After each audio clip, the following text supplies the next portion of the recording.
development. Oh, yeah. Welcome.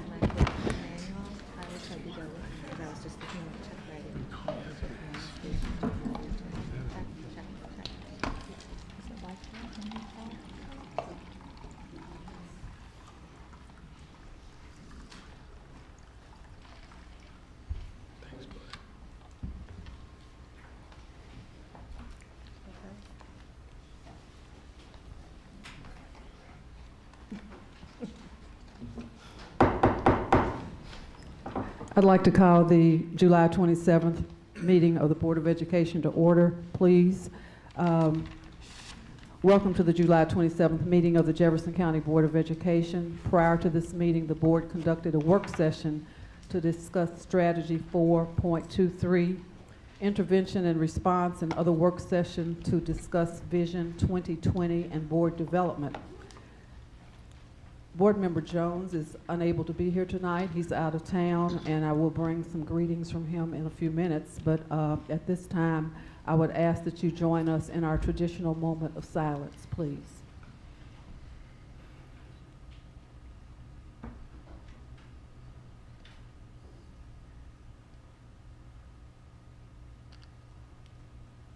Please stand for the Pledge of Allegiance.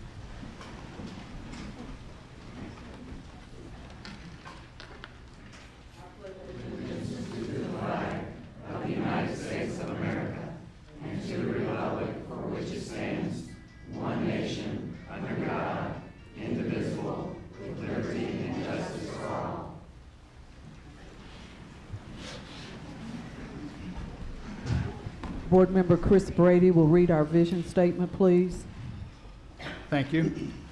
JCPS's vision statement: all JCPS students graduate prepared to reach their full potential and contribute to our society throughout life. Thank you.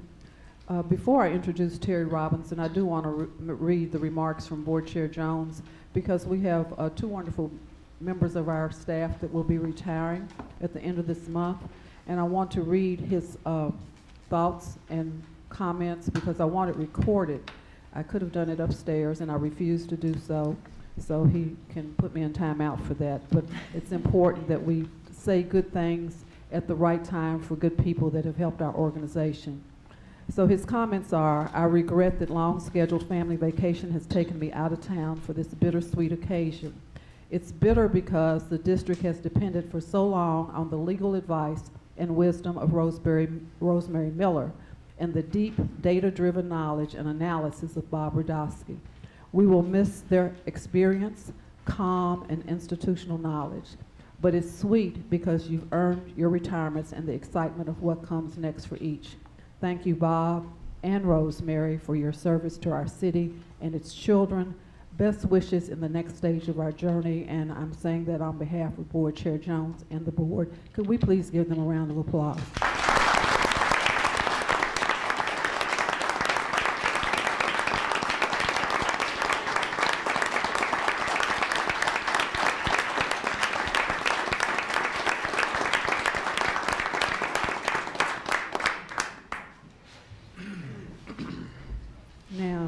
Ms. Robinson, would you please give us the evening's recognition, please? Thank you. Dr. Hargens, Vice Chair Diane Porter, and members of the Jefferson County Board of Education. This evening, we have the distinguished honor of recognizing Dr. Tamir Banerjee and his wife, Elaine, for their outstanding contribution to the Jefferson County Public School District students. The Banerjees donated $25,000 to the Jefferson County Public Education Foundation to establish an endowment for the Oliver Daniel Wynn Health Occupation Students of America Scholarship. A $1,000 scholarship will be awarded yearly to a senior student from Central High School Magnet, Career Academy, More Traditional School, Valley High School, or Wagner High School. The scholarship was created to honor the memory of Oliver Wynn, a HOSA officer from Muhlenberg County who tragically lost his life in an accident. In 1997, Dr. Banerjee made a significant contribution to create a scholarship in his mother's name, Lily Banerjee, to Wheatley Elementary School to set up a trust for the purpose of providing a scholarship every year to 2 college-eligible students. This scholarship was created to encourage students and to excite them about the opportunity to attend college without the stress of worrying about how to finance their college education. Dr. Hargens and Board Vice Chair Diane Porter, please come forward to extend our appreciation to the Banerjees. Could you please come forward?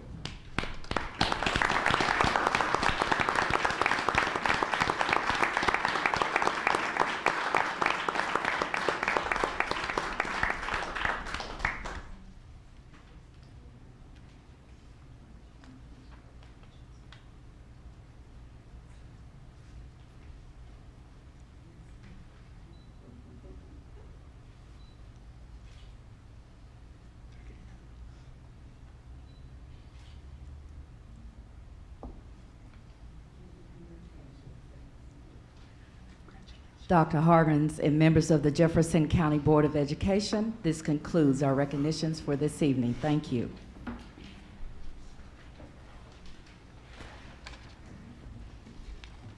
Thank you very much, Ms. Robinson.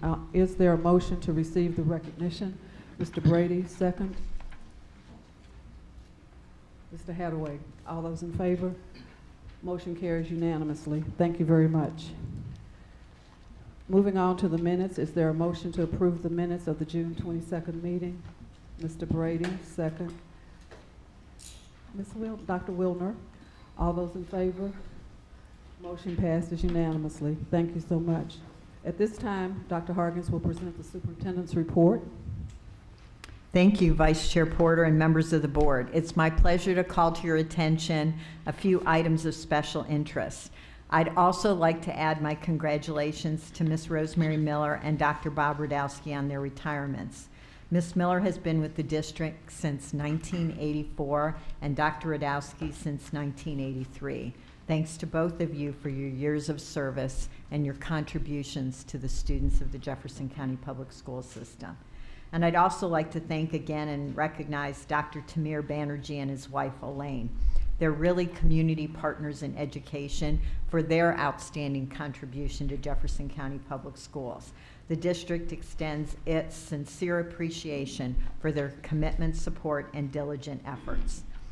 I would also like to recognize Mrs. Jessie Daniels, if you would please stand, the widow of Minor Daniels, who is in attendance this evening.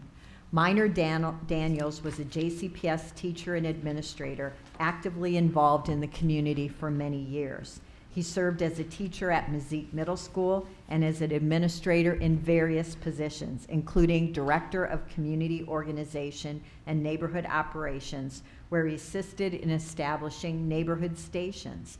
Now we call those neighborhood places. Mr. Daniels was passionate about transforming the community so that everyone would have an opportunity to better themselves. Mr. Daniels grew up in the Russell and Portland neighborhoods and graduated from Louisville Male High School. I'd like to thank our employees and students for their generous contributions to the 2015 WHAS Crusade for Children, which totaled $102,000. Employee contributions were over $76,000, including the bus compounds at nearly $37,000, and student contributions totaled over $25,000. One of our goals this year was to enroll 3,500 students in early childhood education by day one.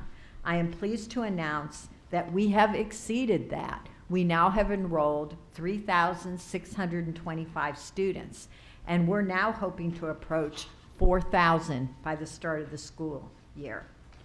In updating the success pathways, and we'll put that on the screen, timeline,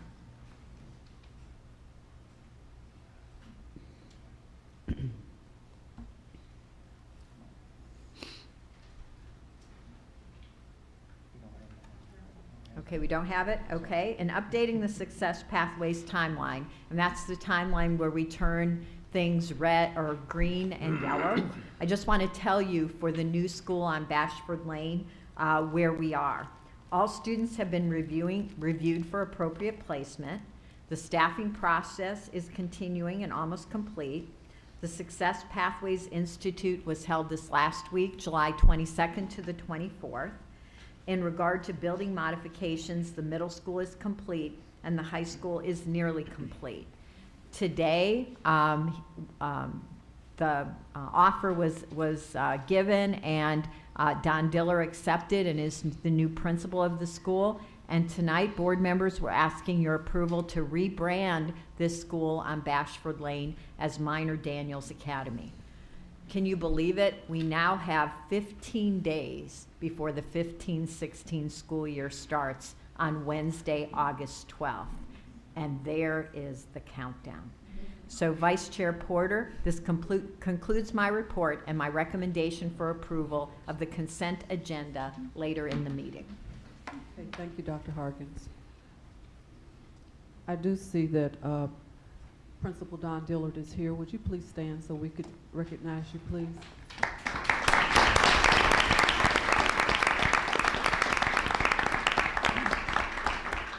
I didn't know whether to say principal or not. I don't know whether we have voted on it or received the information, but Principal Don Dillard, welcome. We're happy that you're here. Thank you very much. There are no action items this evening, so we will move right into our information item.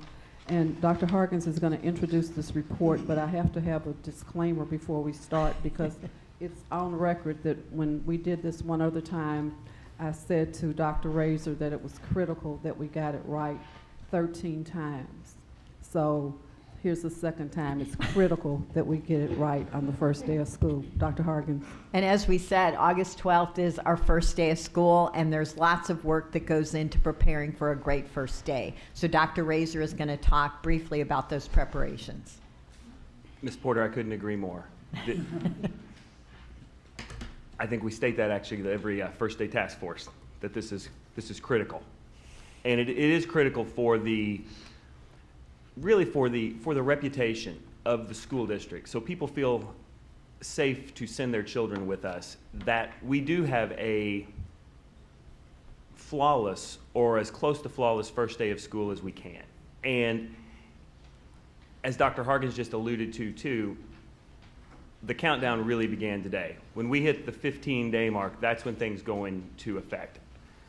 Our back to school website went live today along with Bus Finder.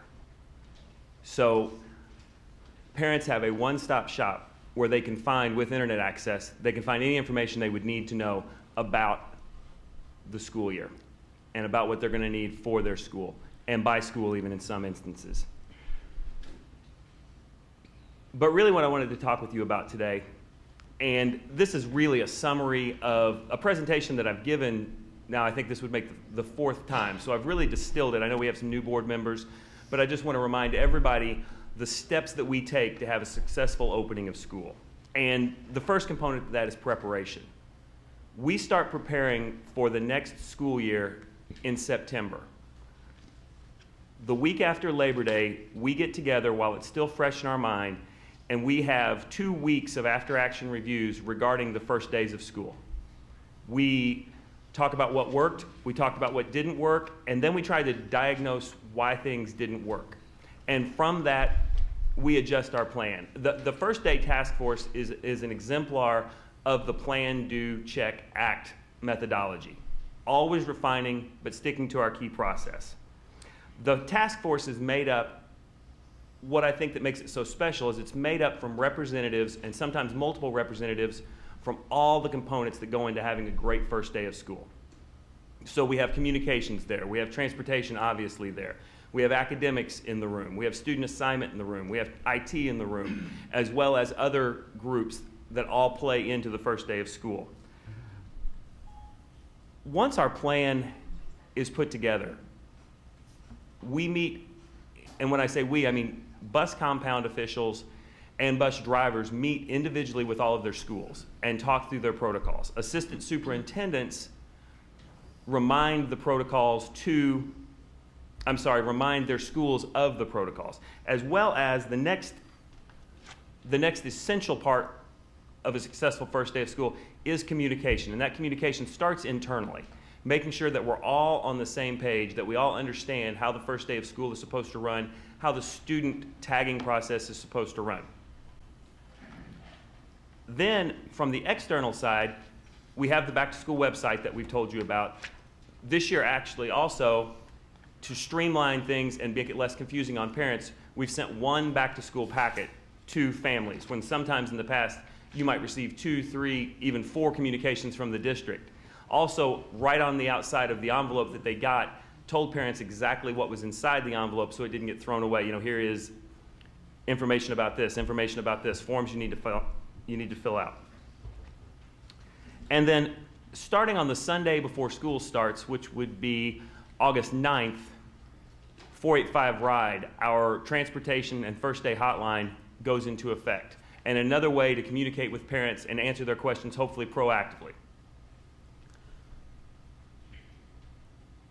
The magic of the new process we use is truly the simplicity of it. And what we've done is we've honed this simple, uniform process that we have to get kids to and from school on the first day of school. And it's simply really a luggage tag type of process. And I won't go into the extreme details of it, but as students get off of a bus, they're given a tag with the bus they got off of. And then when they get to the classroom, their name's put on that tag. So then at the end of the day, any staff can figure out where that kid is supposed to go. And if that kid does have special transportation accommodations, something different in the afternoon, or he's supposed to be a car rider, we will let that classroom know. And also during the day, the school has protocols that it must follow as well as part of this process. Finally, the first day of school comes. I've heard it said that in the Navy, everyone's a fireman. Well, in JCPS, everybody on the first day of school is on the first day of school team. We have over 300 repurposed employees on the first day of school, just making sure the first day of school is a success. That could be working at a bus depot, that could be working on a response team, and part of our contingency planning is we have IT response teams, we have ESL response teams, we have enrollment response teams, transportation response teams, all ready in case something happens. We have a water response team in case the school's air conditioning would malfunction. We also partner with MetroSafe on the first day of school because many times when a child has not gotten home as timely as someone might think on the first day, a parent will call MetroSafe saying their child's missing. So we have a partnership there where we have staff on site at MetroSafe to try to resolve those issues. Last year, one of our lessons learned was our radio towers are way in the south end of the city. And our radio technicians, who are outside vendors, are not headquartered in Fairdale. So this year on the first day of school, and our radios went down last year, on the first day of school, technicians will be setting at the radio towers all day to make sure that we don't lose bus radios. We've also, on the first day of school from a technology standpoint, have stopped all updates in case there could be a bug or in case it could slow down our system, so we're able to access our student management software. In the events that phones would go down or that phones are too busy, which many times on the first day of school the phone's ringing off the hook, internally we use Skype to communicate with each other, which gives us an open line of communication and also allows multiple people to see the same message. Whereas if you were just trying to call me, my phone might ring and ring, or you might leave me a voicemail, but someone else on a response team could say, there's a problem there at school A. The final thing that I want to say about the first day of school is that it is a process. And it's a process that we've honed, and it's a process that we're very proud of. Now, does that mean there couldn't be some additional flare-up on the first day of school? That's kind of what we've found. As we diagnose things that have happened the first day of school over the last 3 to 4 years, we see that there's a very high probability of very low probability things happening, just with it being a 70,000 students being transported, 100,000 students coming back to work. And that's why we have focused heavily on that contingency aspect. Because literally something that's happening with 50 kids, to those parents, that's everything. But out of a process that worked smoothly with 99,550, or 950, I can do math. It's a pretty successful day, so that's what we focus on. A final thing to report is I'm happy to announce that we have reduced from 3 years ago 20 depots that elementary students will go through to 9 this year. And the only students going through depots in the elementary are students who have chosen to go through depots because of the magnet system. I'm happy to answer any questions that you all may have.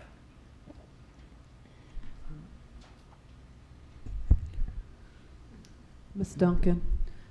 Well, Dr. Razor, in terms of grandfathering and from the old student assignment plan into what we have right now, how many buses are we also less? I know the depots are fewer, but what about the buses? Right now, we estimate to be down 21 buses this year. That's still a little fluid as we get some final numbers in, mainly with alternative school enrollments or late enrollments where we might have to add a bus, but it looks like we're going to be around 20 buses down just this year. And off the top of my head, I can't remember what it's been in years past. Any projections in terms of the time that we hope to have everybody home by? We have progressively gotten quicker over the last 3 years, to where I believe last year it was 6:35, and we also keep a stat on the board of the number of kids we still have on the road. And by the time we get even around 5:30, it's down into the hundreds, and then it quickly diminishes to those last few kids that either went through a depot or we've had to do some contingency planning around. My emphasis on the first day of school to the entire team, to everyone in transportation though, is right over fast. So we talk about adhering to the process. We give people times that we're shooting for to be out of the school or to be out of your depot, but every day, all day, right over fast.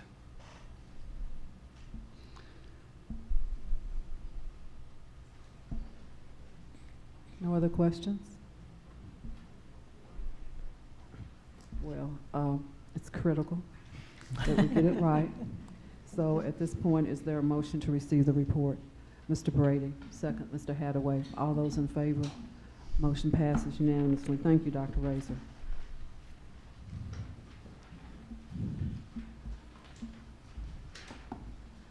Before we go to the consent calendar, we have some tie bids, and Board Member Chuck Hathaway is going to help us with the tie bids this evening. Items 61, 78, and 79 on bid ID number 7082 for plumbing supplies and equipment. One draw for 3 items.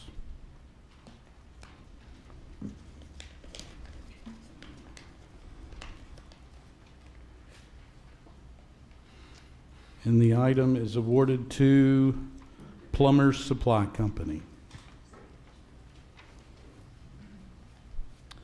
Item number 6 on bid ID 7091 for aluminum, sheet metal, and steel.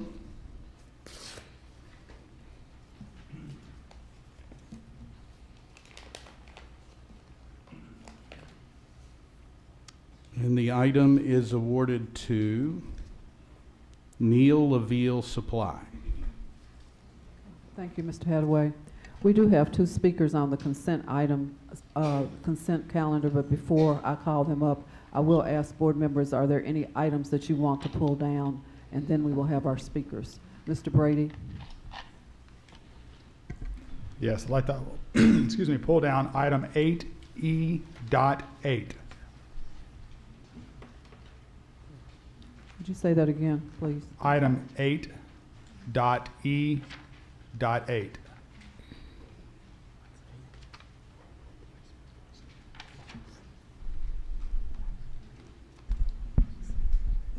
Okay.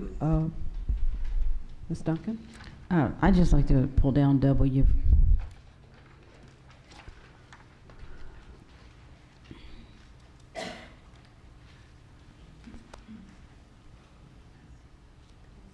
Ms. Warren? 8 J, the Challenger Center bid.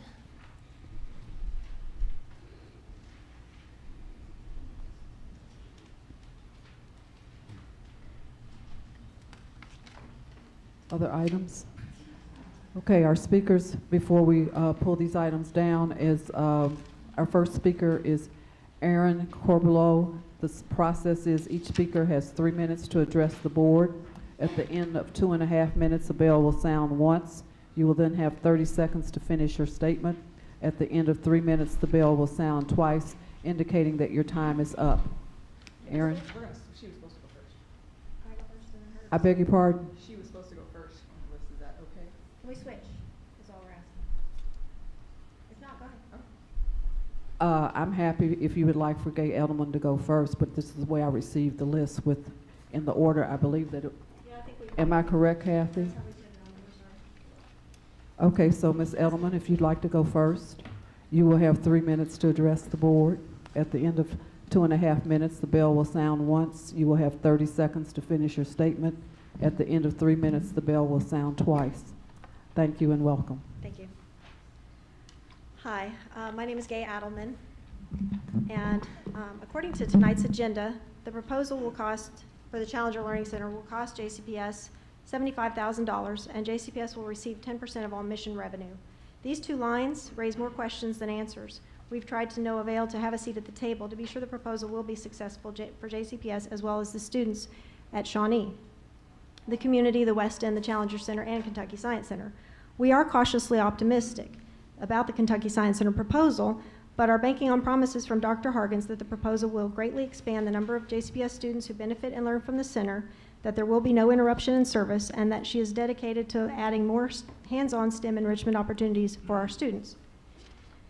When it comes to greatly expanding the number of students, to date, 10,000 students who now picture themselves as astronauts and engineers have come through our center, 3,000 this year alone. So we would love that too. What assurances do we have that this proposal will do that? The Challenger Learning Center curriculum has already been rewritten to integrate with Kentucky Next Gen science standards. One person we heard from said they felt Challenger should not be treated as just another field trip option, but instead should be made part of the STEM curriculum for every 6th or 7th grade student, similar to how junior achievement is handled for 5th grade and 7th grade. And Dr. Hargens is the only one who could make that happen. She has offered no interruption in service. We hope that means the same thing to her as it does to us. Challenger was originally brought to Shawnee to help with recruiting at the high school level, bridging the east-west gap. Students who have no other reason to come to the West End come to our center and have a great time and learn great things. The Challenger staff also has assisted with hands-on STEM enrichment programs at Shawnee's Aerospace Magnet at the high school and middle school. Missions, Girls in STEM, experiments on the International Space Station, not once but twice. These types of things are what we are also hoping will be not interrupted in service. More hands-on STEM curriculum for JCPS students? She has told us she is the Challenger Center's #1 fan. Then she knows that Challenger National is the front runner of STEM education for the last 28 years. We brought an international conference to Louisville last year. As a taxpayer, I want time for my $1.2 million investment to pay off, teaching valuable skills to future leaders and citizens. As an advisory committee member, we are here to assist the Kentucky Science Center with their proposal. Our volunteers are available and willing to assist. The momentum is strong. As a representative of Dear JCPS, we are trying to help provide information to the board to help them make the best decisions before the vote. We had a really hard time getting the proposal sent out to the board members or to find out what was on it, so we still don't know. We're trusting.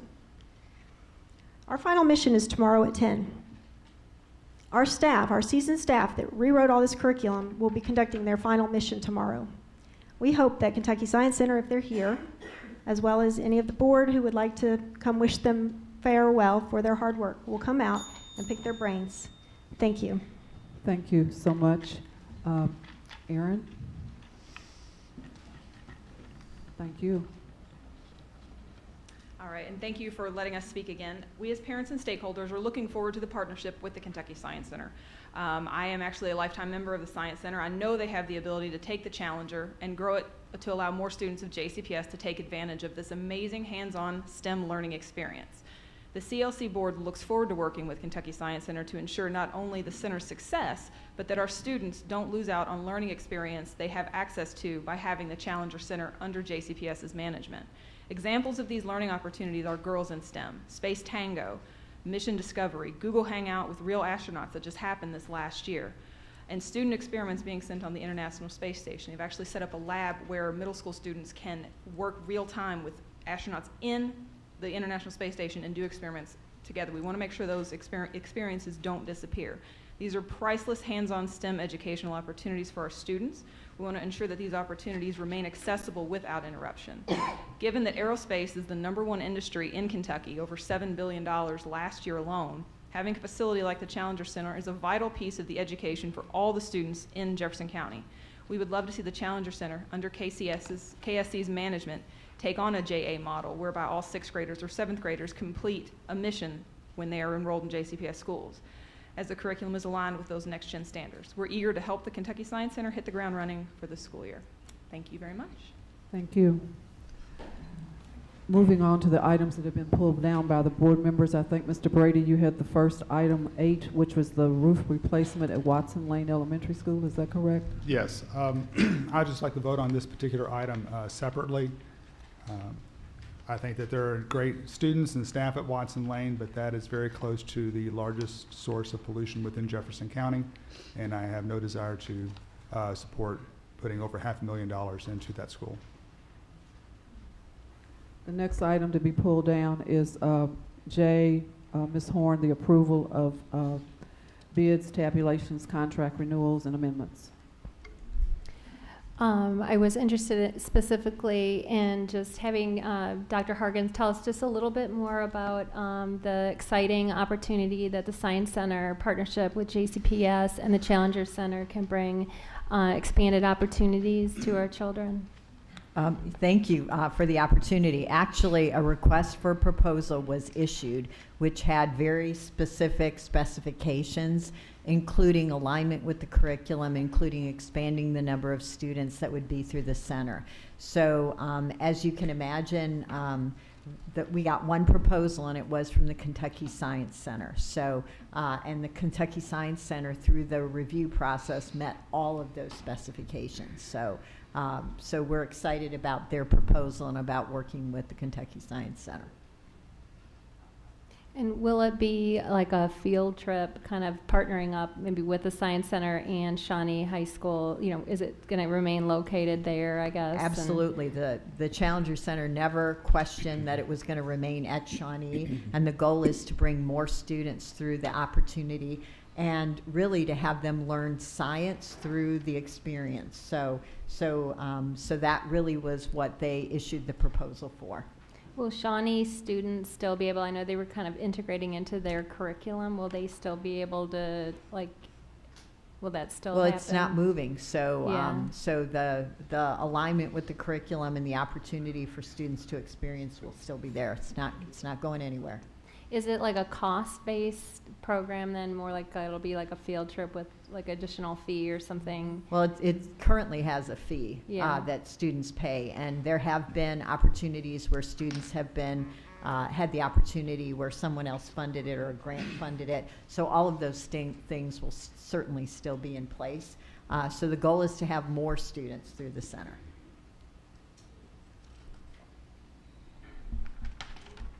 Yes, thank you. Thank you.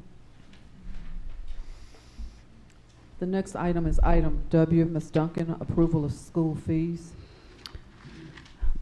Yes, item W. I believe this is the first time that we've had a chance to look at school fees, and I know I was rather surprised. We had an elementary school that charges $250 per student for fees, and we have a middle school that charges $322 per student for fees, and then we have two high schools, one that charges $590 and one that charges $600 for fees. And I'm not comfortable with this arrangement. I thought that we were supposed to be providing pretty much a public education equal in all schools, and and offering the things that we offer at our expense. So it's kind of an odd discovery for us to look at these fees. But I think it's been determined that this will be under review for this next year, so that we have a better explanation at the end of this year for why certain schools are able to do this. Now, my understanding is if you have kids on free and reduced lunch, they are not charged those fees. But in the schools that charge fees like this, they don't have the average district average number of kids on free and reduced lunch. They usually have below that. So it to me, it looks very inequitable, and I'm not comfortable with this. I think our board policy says that we will review and approve the charging of school fees, and unless we get really good explanations on this for next year, I know it will not have my support for that kind of difference among our schools. So I just wanted to mention and this so that everybody is aware that we will be studying this for the year, and this may not remain the way that it is. Dr. Harkins, could you talk to us a little bit about how the schools determine their fees, so the board is aware of how that information comes to the district for us to vote on?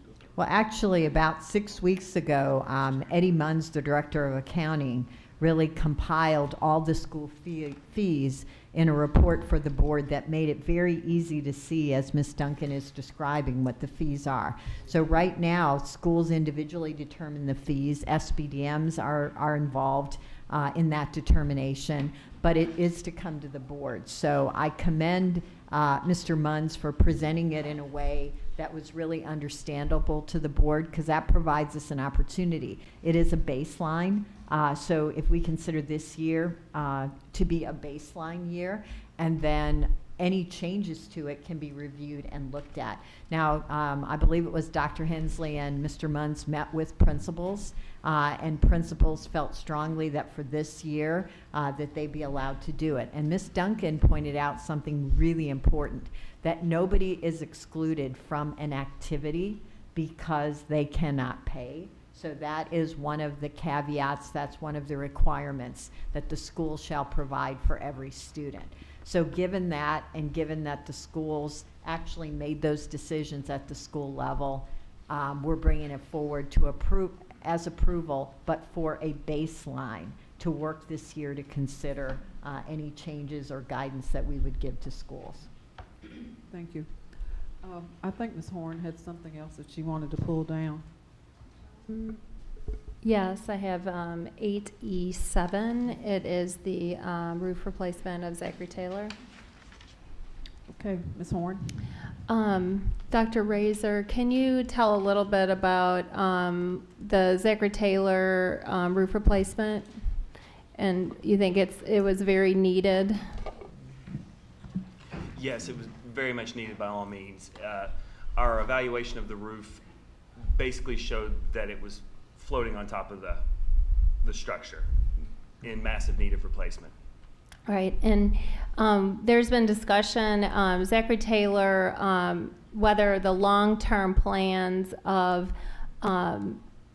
Zachary Taylor, if you looked out 20 years, whether that school would still be viable in its current location, like for the long-range planning purposes of JCPS. The question is, will we at some point in the future be needing to do a replacement potentially?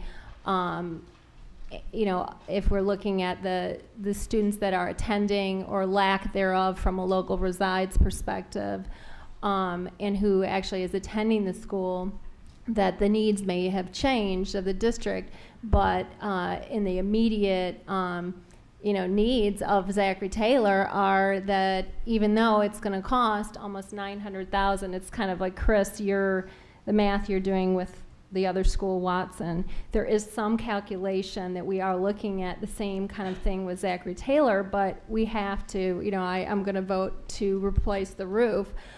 even though long-term, I'm not real sure that Zachary Taylor might not, after talking to citizens that live in, immediate cities that surround Zachary Taylor, whether it would be a viable alternative to potentially look at the value of that land and to look at selling it, and being able to do a replacement school, potentially to build the museum school in the West End and use those funds as a down payment on the museum school. So there may be a long-term viability of the Westport Road, Hirschborn Lane corner being more valuable to sell and take the money, do you understand, so that we could do that, but it won't happen overnight. And we want to make sure that right now we support that school. So we're at the stage where we need to support it and try to invest in it to a point until other decisions are made. Is that correct? That is correct. Even if something was to be done in the long term, yes, it's kind of like a car that you're going to be trading in down the road, but the tires are bald, and if you want to be safe, you have to put in the replacement. Right. And so I'm really excited that we're going to invest in Zachary Taylor, and really we have an excellent staff, just a tremendous leadership at that school. It goes all the way down from the top to the janitors that are, the school is an older school, and they are doing amazing things at that school and serving the, they're doing a great job. And so I'm really thrilled to see that we're going to invest in it, but look at what we can do for those children that attend for the future. There's going to be some planning, and I'm really excited to get involved in those facilities, planning, especially as it relates to Zachary Taylor. Thank you. Thank you, Ms. Horn.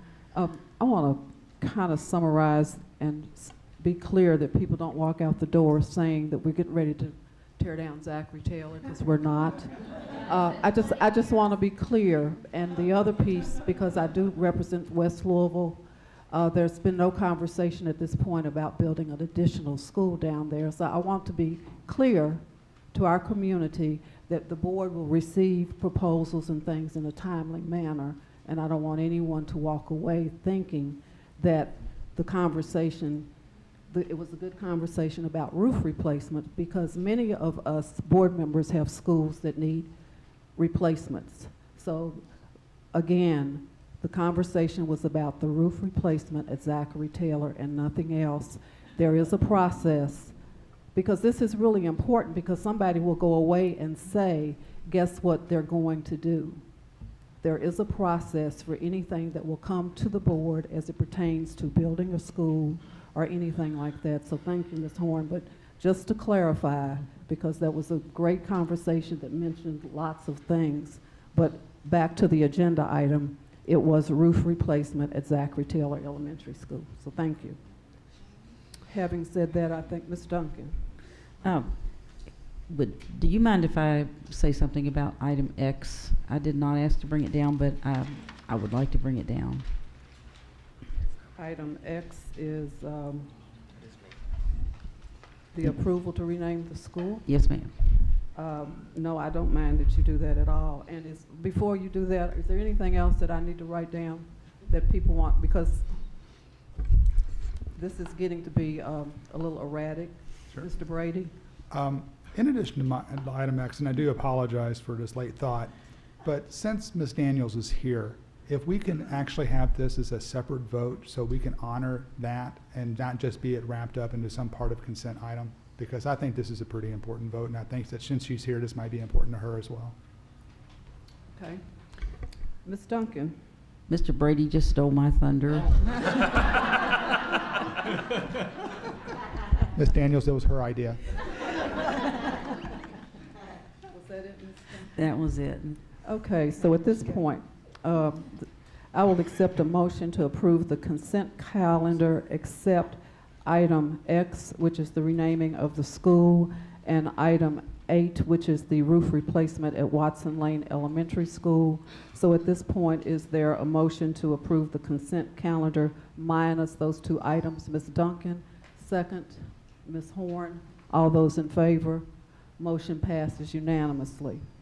Next, I will accept a motion for the roof replacement at Watson Lane Elementary School. Is there a motion Ms. Duncan, second. Mr. Hadaway, all those in favor?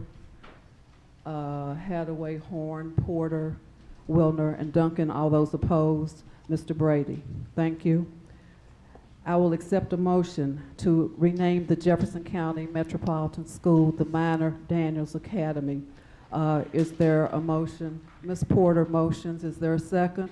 Ms. Duncan, all those in favor? Motion passes unanimously. Congratulations. Would the Daniels family please stand?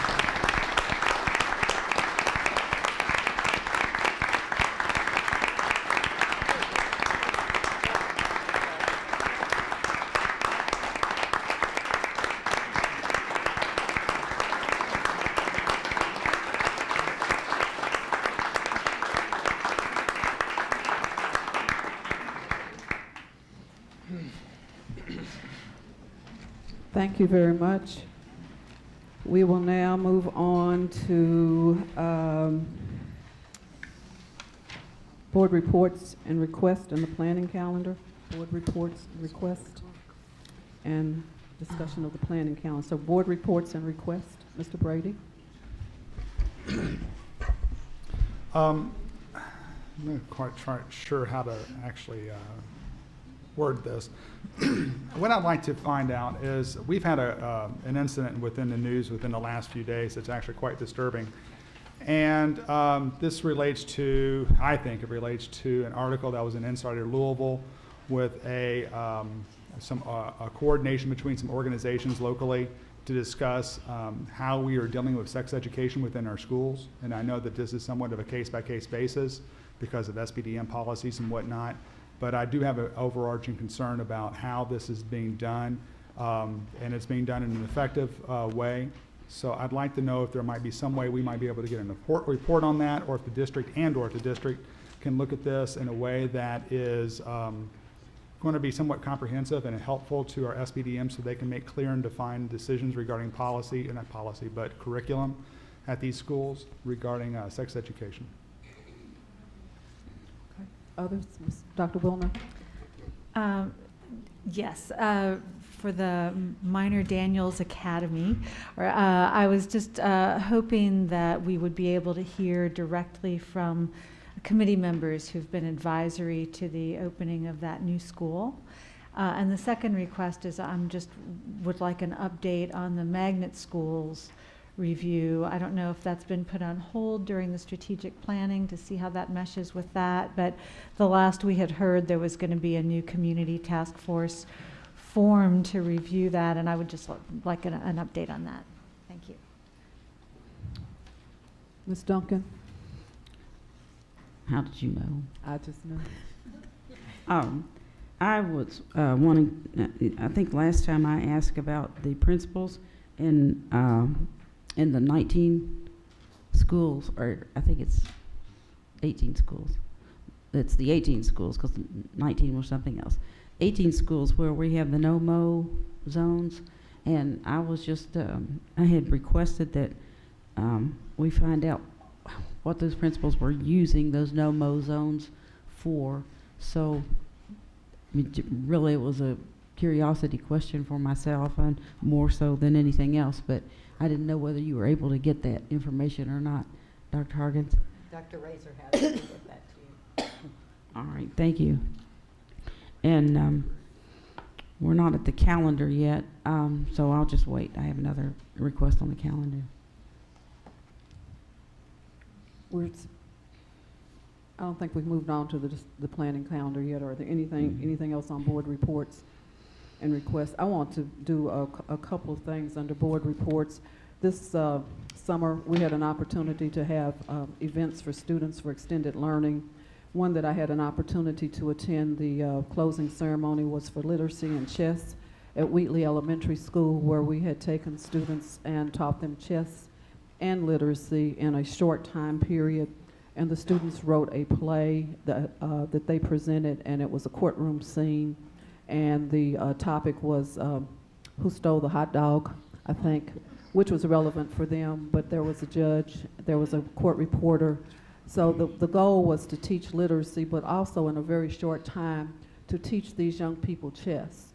And what I saw in that room that day for that small group of students, because it was small based on the money that we had to put into the program, were parents and grandparents that were exceedingly happy and excited for the opportunity for their students to have this opportunity in the summer to be off the street and into a learning facility doing something that they absolutely enjoyed. And one of the parents wrote a note saying that their child was safe, educated, and happy to be in school.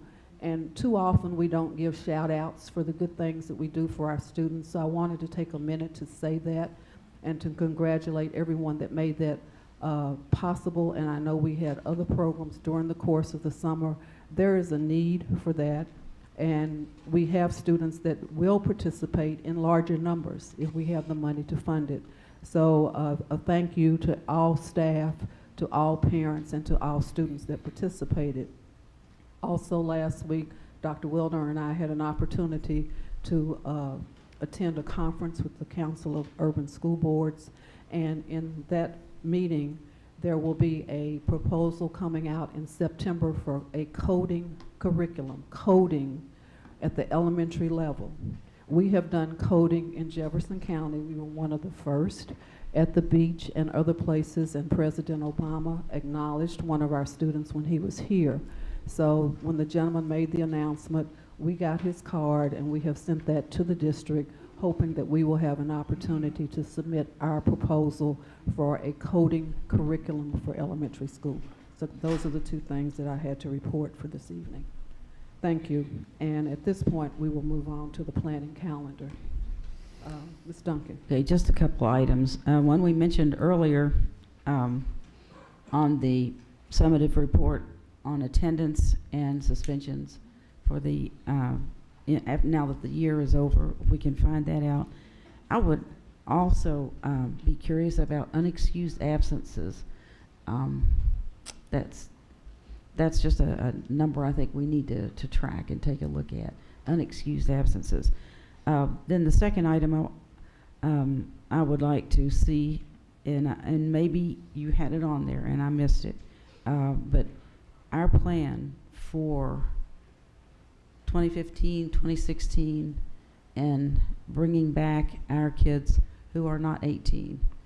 How are we planning to bring them back into school to, since the law is now changed and 18 is the age that they must remain in school.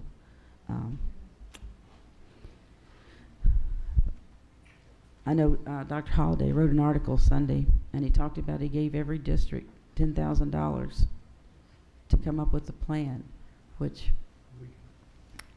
I'm supposing that we used that, but it probably cost a lot more than that to come up with our plan. But at any rate, I think I'm just ready for us to be thinking about what is that going to look like, bringing those kids back in for that time period before they're 18. Anything else on the planning calendar? Is there a motion to receive the planning calendar? Mr. Brady, second. Ms. Duncan, all those in favor? Motion passes unanimously. Thank you very much. We're now going to move on to persons requesting to address the board on non-agenda items. According to the list I have, there are 6 speakers to address the board. I will go through the process again. We're happy, first of all, that you're here this evening to speak with us. Each speaker is allowed 3 minutes to address the board. At the end of 2.5 minutes, a bell will sound once. You will then have 30 seconds to finish your statement. At the end of 3 minutes, the bell will sound twice, indicating that your time is up. We will start this evening with Mr. Brian Edlin. Brian Edlin. Mr. Brian Edlin. Our next speaker will be Mr. Douglas Wayne. Douglas Wayne, welcome, Mr. Wayne. Thank you for being here tonight. Thank you for having me, Ms. Porter. Can I begin? First of all, it's an honor to be here with, same night that Dr. Banerjee was here. He's one of my mentors. And so I learned quite a lot from him, and we gave him an award too.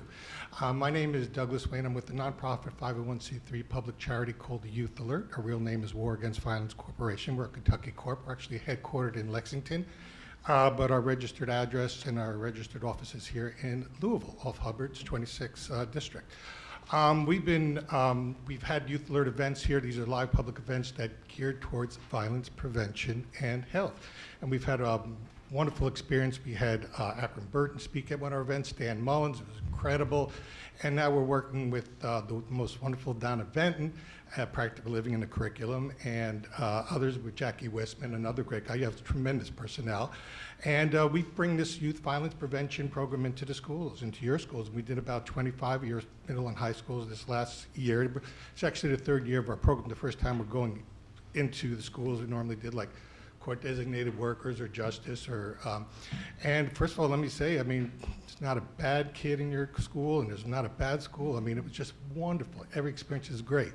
So we bring in this 3-day, 3-hour program that's in the health class. It's according to National Health Education Standards. We go down to CDC in Atlanta, make sure everything's in line, and we do this, and it's all in line with the program review. You know, so 80% need, schools need improvement in practical living. So we have, I think it's 20 impact areas for practical living and actually 20 impact areas for writing too. So it could boost the school's report card. But we fit in the health department, in the health classes. And if they don't have a health class, we go into the PE and we give them this 3-hour, 3-day presentation of violence prevention / health. I say / health because we believe in, our slogan is we want to protect the whole youth and nothing but the youth. So 1/3 is what we call shadow violence or indirect violence, which is car accidents, drug abuse, and poverty, and all sorts of things. So we covered everything. You know, how we got involved in this is we're interested in closing the achievement gap too. And so, but 99% of all violence happens outside of school jurisdiction. Only 1% does. That's why Sandy Hook and Columbine are such a big deal. So we're trying to close the peace gap with minorities, stuff that happens before they show up to school. So then teachers can be better equipped to close the achievement gap. Anyway, we're working with a lot of different partners here, and we have a proposal there. We're hoping you might be able to fund some of our programs. We're hoping to hit 25,000 kids in your system or in the here, and we did about 3,000 before. And I just want to stop by and introduce ourselves. Thanks. Thank you so much for being here tonight. Our next speaker is Donna Bonifacio. Was that close? Thank you. Welcome. Dr. Porter, Dr. Hargens, board members, thank you. I'm a parent with children in the Jefferson County public school system. I'd like to begin tonight with a quote that will contextualize what I have to say. The provisions contained within this agreement shall be effective from July 1, 2012 through June 30th, 2017, with the exception of Article 10, compensation, which will be reopened for negotiations for the 2013-14 school year and each subsequent year unless bargained otherwise. Bargaining will occur during the month of June each year specified in the collective bargaining agreement. This is from the contract with our classified employees.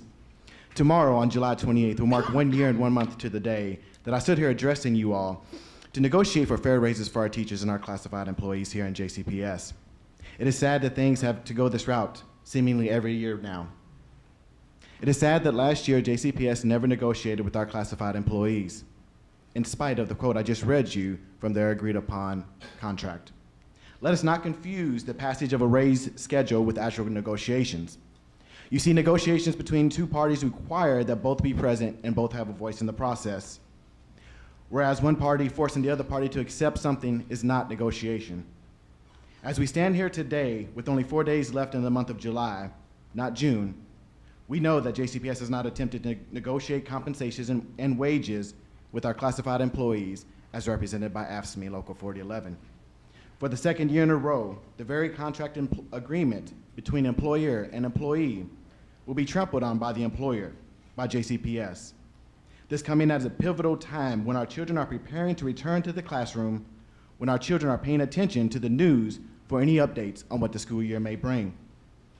And this they will see for the second year in a row, the seeming disdain of JCPS for the very 3,250 workers that our school children interact with every day: classroom assistants, bookkeepers, clerks, and others. For the second year in a row, the decision by JCPS not to adhere to the language of the contract will send a clear message to our school children that 3,250 workers who make our system work are not important. As a parent with children in JCPS, I implore you, take a look at Article 25 of the contract between JCPS and the classified workers. See for yourself what it says. Be expedient in your search for answers, for there are only 4 days left in July, not June, and just a couple weeks before our children fill the hallways once again. As a parent, I will speak the truth to my children, the very 3,250 workers whom JCPS tramples on annually. They matter.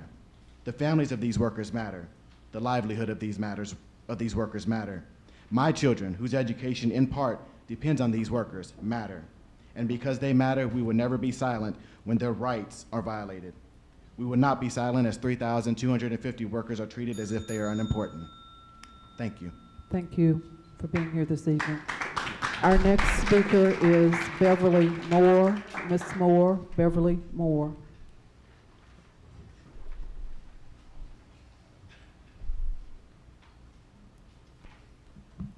Good evening, Dr. Hargens and board members.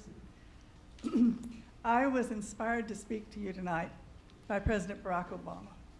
When he spoke at the Emmanuel Baptist Church in South Carolina after the recent shooting, he emphasized that we should not allow ourselves to slip into a comfortable silence to avoid uncomfortable truth about the prejudice that still infects our society, nor to settle for symbolic gestures, Confederate flags, symbolic gestures without following it up with the hard work of more lasting change. So I have come to talk to you about the elephant in the room of JCPS institutional racism and classism in the JCPS choice and magnet school system. We have been silent about it too long. JCPS educators have long recognized the need for institutional change in regard to racially diverse staffing and equity in hiring practices. To my knowledge, they are continuing to work on minority recruitment, but staffing patterns are only one aspect of discrimination. This is the ideal time to focus on the magnet school program because of the recent evaluation done by the Magnet Schools of America. The institutional discrimination, both racial and economic, in the magnet system may not be obvious, but it is insidious. The overall purposes of magnet programs have not yet been identified by this board.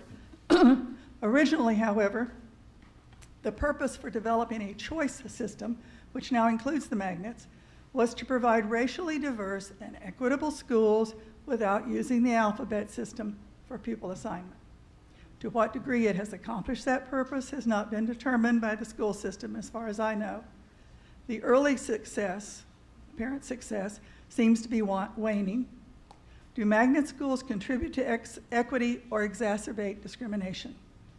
I am very relieved to have heard school board members asking questions about specifics that affect equity. I believe the school board's greatest responsibility is to those students who need it the most, the ones whose parents don't know how to work the system and are not able to make sure their children have the best opportunities, and they seldom call school board members. I hope this school board will critique and openly discuss any uncomfortable truths about JCPS magnet schools and begin the long, hard work toward lasting changes to produce equal opportunity for all our students in our school system. Thank you. Thank you so much, Ms. Moore. Our next speaker is Maria Scheringer. Maria, I'm sorry if I've mispronounced your last name. Welcome.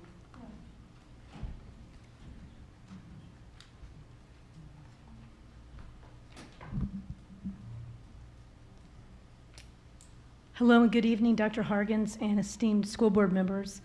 My name is Maria Scheringer and I teach first grade.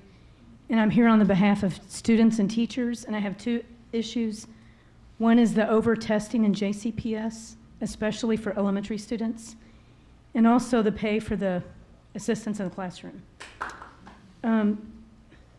There's way too much testing. I taught first grade this year, and I had to give 27 tests. That does not include a weekly spelling test and an end of the chapter math test, which the math books had about 12 chapters. It's ridiculous. A lot of them take 45 minutes to an hour. And especially if it's like a math test, they've got to have scratch paper to figure out the problems. And we have to read it to them because they're young and they can't read. And so it takes away so much of our teaching time. And I'm not here to badmouth anybody. And Dr. Hargens, I think you're wonderful. I think you're very dedicated to our children. I just think we need to work smarter, not harder. That's my point. Okay, but for the 27 tests, like this year I had to give 3 reading, 8 math, 8 social studies, 8 science, and like I said, that does not include a weekly spelling test or end of the chapter math test. And I called some of my friends and other teachers at the building and just talked to them about different things, and they had a lot to say, and they all pretty much agree with me that we have too much testing, the testing takes too long, it destroys our teaching time. There is so much in the curriculum and such a short amount of time to teach it, it's just ridiculous. And like for 3rd through 5th grade, one lady that teaches science and math, she does not even teach all the subjects. She has to give 24 tests. And another teacher told me she gives 32 tests. And also they have to spend so much time on the preparation of test prep. That also takes away teaching time. And then some ESL teachers told me they just feel like it's unfair that their students are expected to do what everybody else does. And they feel like we need to give them some flexibility. It's not fair. And then here's another issue I heard from a kindergarten teacher. At the beginning of the year, they take a letter ID test in August. And also I can say this for myself, as a 1st grade teacher giving the DRA reading test, a lot of times the parents don't get the results until like January or February, and they're very upset, and they'll say, well, you know, my kid, I know they know more letters than that, or I know they can read better than that. And we're like, yeah, that was just from a long time ago. So I hope the JCPS system can fix that. And here's what a lot of teachers say they feel like all their planning time is for: printing out the test, copying the test, correcting the test, putting the test online. Then a lot of times we have to write these long reports that compare the diagnostics and the proficiencies, and it just gets crazy. And then my last issue is about the classified employees. Please pay them more money. They deserve it. They have families they have to feed. We had an assistant in our school that was phenomenal for kindergarten, and she left to be an attendance clerk because it paid more money. And I mean, she was like a certified teacher. It was just so sad. Thank you. Thank you. Our last speaker this evening is Phyllis Pitts. Phyllis Pitts. Welcome, Ms. Pitts.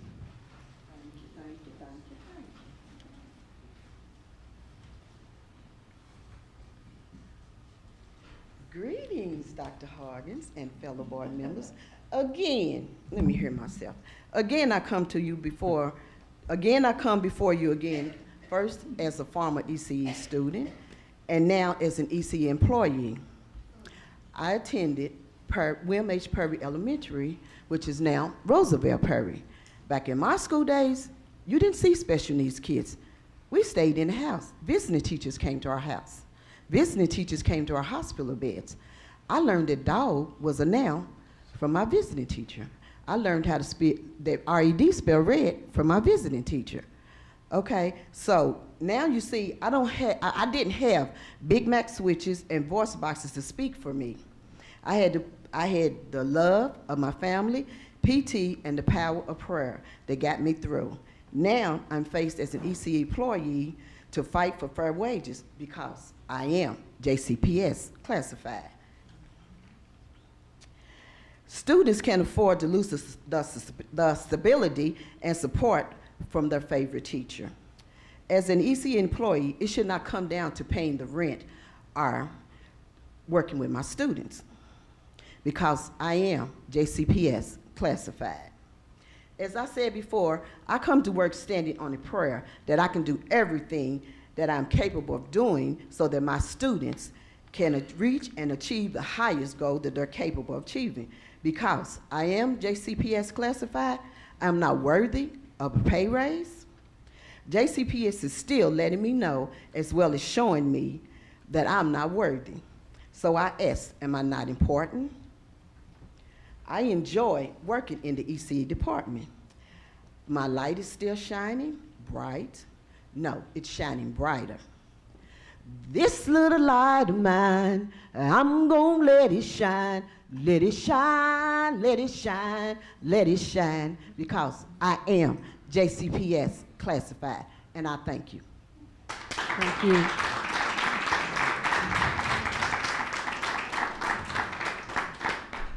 At this time, it is necessary that the Board of Education recess and reconvene an executive session for the purpose of a discussion concerning pending litigation pursuant to KRS 61.8101C of the Kentucky Open Meetings Act. Is there a motion? Ms. Duncan, second. Mr. Hathaway. All those in favor?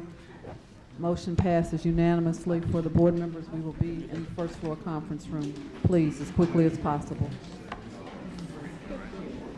I'm taking Ms. Porter.